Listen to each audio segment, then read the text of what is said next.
L'une des prochaines batailles politiques entre les États membres de l'Union européenne se déroulera au supermarché. Dans les mois à venir, la Commission choisira un label alimentaire informatif qui sera utilisé dans toute l'Union européenne. L'évaluation est toujours en cours et parmi les options proposées figure le Nutri-Score, une étiquette à feu tricolore déjà utilisée dans 7 pays, dont la France, où la population semble y prêter attention. I think it's a good advice. I will look for that from now on. Ça dépend. J'achète ce que je veux, comme de l'huile, je peux acheter. Vous voyez, je vais acheter ce que je veux et ce que je suis préparé depuis la maison. Je dis que je vais acheter et ça me plaît, je dois acheter. Dans le Nutri-Score, une échelle à 5 couleurs indique la qualité nutritionnelle d'un produit en considérant une quantité fixe de 100 grammes ou 100 millilitres. Les protéines, les fibres, les fruits et les légumes augmentent la note, tandis que d'autres éléments comme le sucre, les graisses et le sel la diminuent.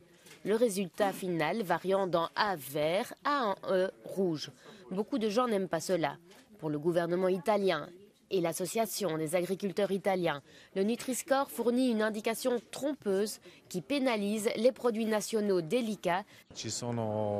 Purtroppo tutta una serie di esempi che fanno vedere che il Nutri-Score può trarre in inganno il consumatore. C'è una bella differenza se io mangio 50 grammi di speck o 500 grammi e di questo il Nutri-Score non ne tiene assolutamente conto. Le Nutri-Score ne prend pas en compte le degré de transformation des aliments dans les additifs présents, mais uniquement leur équilibre nutritionnel. C'est pourquoi les aliments sains mais gras, comme l'huile d'olive et le beurre, sont souvent moins bien notés que les aliments emballés riches en conservateurs. Pour ses défenseurs, cependant, le Nutri-Score a plus d'avantages que d'inconvénients, surtout si vous l'utilisez pour comparer des aliments similaires entre eux. To be efficient, a front-of-pack nutrition label must fulfill some criteria, to tick some boxes in a way, and it needs to be color-coded, it needs to be mandatory, it needs to be based on independent scientific evidence, and it looks like Nutri-Score ticks all these boxes. So that's why at the moment Nutri-Score is the best candidate for an EU-wide nutrition label in Europe.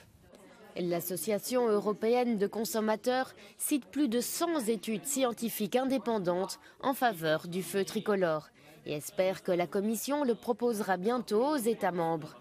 Si tel est le cas, il est important de comprendre que le Nutri-Score ne reste qu'un résumé du tableau nutritionnel d'un aliment.